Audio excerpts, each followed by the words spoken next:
Our exclusive talkSPORT commentary comes from Home Park for Plymouth against Liverpool.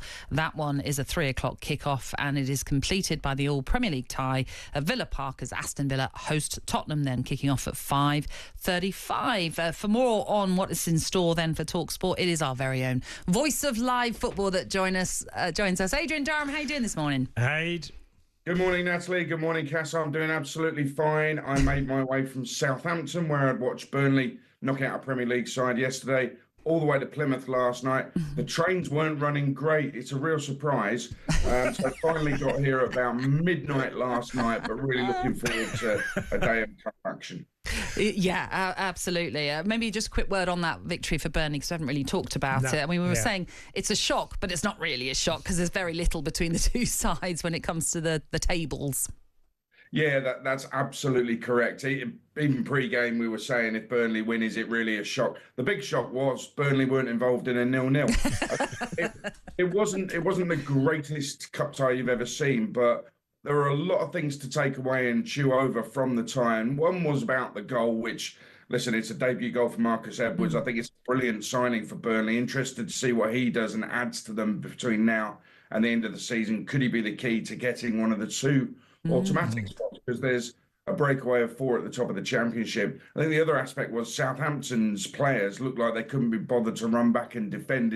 When you look at the goal from a Southampton point of view, it's a shocking goal. It's actually alarming, the lack of desire to run back and defend. It's almost like the whole thing was in slow motion. So I was very surprised at that, bearing in mind the manager has only just arrived. So, yep, Southampton out, Burnley go through, and with Marcus Edwards, and they have some decent attacking players and an incredible defence. Who knows? Maybe they've got a chance. Hey, tell us, I mean, obviously Plymouth, Liverpool today. We've got another great game, Villa taking on Spurs. But tell us what you're feeling with the Plymouth scenario, because I was saying earlier, we know Liverpool are going to go pretty much to maybe 9 or 10 changes are going to definitely happen because of the League Cup winning midweek against Spurs. We've got the Merseyside derby midweek. So there's things that Liverpool will have to do to accommodate players coming into this team.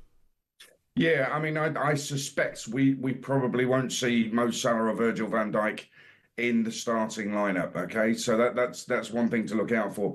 What Arne Slot will do is pick a team he thinks will win the game. So it could be a weakened side. You could describe it as that. You could say he's picking the reserves.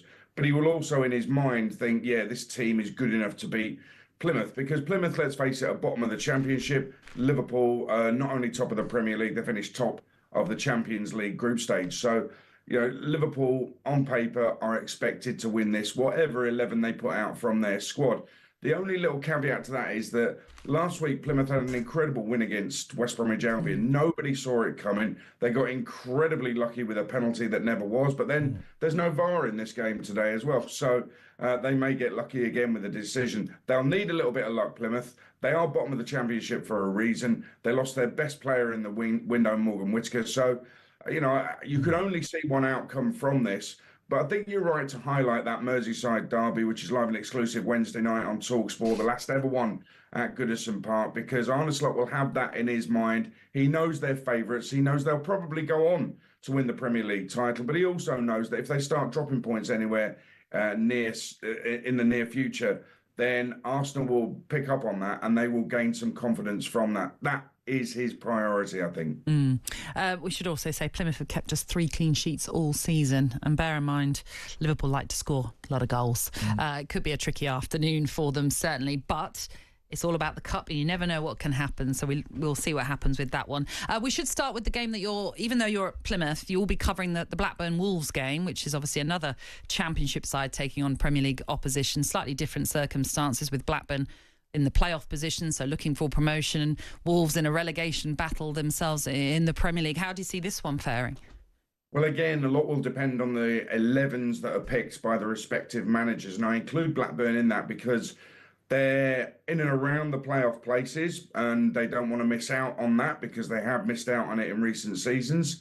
So I think that's important. And Wolves themselves have some really good players, but it's only those really good players, and I'm talking about 2 or 3 really good players, It's only those players that will keep them up in the Premier League. So will Vitor Pereira want to protect those and not risk them at Blackburn today? You'd probably think that's the case. There's another little factor in Blackburn Wolves, which is that John Eustace has been heavily linked with the Derby County vacancy. And I know it looks weird when you look at the table because Derby are down there and Blackburn are up there.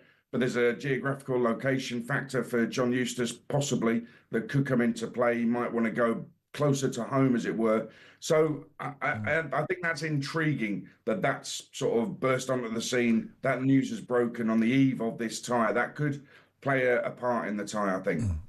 We have got Aston Villa also against Spurs, which in itself, I mean, Spurs, well, today were beaten. They were beaten badly at Anfield in the second leg, 4-0, taking on the Villa team. And you know that Unai Emery Cup competitions, he's the master of getting, certainly in Europe, getting through, but maybe more so wanting to get a result in the FA Cup today. And the fact that they haven't got a Champions League playoff Aston Villa, they went straight through. I think we'll see a strong Aston Villa for that tie later on today on talkSPORT. You know what? I think with the defeat that they had at Wolves, when they were so disappointing, I didn't recognise a lot of the Villa players last week at Wolves. With that defeat, I think comes a reaction, and I think that Tottenham may suffer because of that. It feels to me like since the 4-0 win for Spurs at Man City, yes, they've had a couple of little results here and there, but it feels to me like Tottenham they're a runaway train of disaster. Okay, it feels like it just can't be rectified by Ange Postecoglou. It's almost like it's slipping out of his control. He's got to prove people wrong on that. He keeps getting asked questions, and reasonable questions, I think, and reacting badly to them, still doing that. And I'm bewildered by this guy. I mean, I want to believe that those first 10 games that he had last season where they won 8 and drew 2 and looked magnificent, I think that's the levels he can get to if they have all their players back. But sometimes you watch Tottenham and wonder what on earth is going on and what on earth they've been doing in training. That's how I feel about Spurs. And I think it's like how a lot of Spurs fans feel about Spurs as well. On current evidence, recent form, you can't see Spurs getting through this tie, and that presents a big problem for Ange Postecoglou post-match. Well, it's going to be an exciting day, no doubt, for you, Adrian. Thanks very much for being with us this morning, and enjoy. Cheers, Aid. Thank you very much. Cheers. Love the show. You can tune in, as we were mentioning earlier on, from 12:30 it kicks off, Blackburn against Wolves, and Adrian Durham will be hosting that, as he will the game at home park, Plymouth, Liverpool. talkSPORT Breakfast, waking you up Monday to Friday morning from 6 a.m. on AM, on DAB, via the talkSPORT app and on your smart speaker. talkSPORT.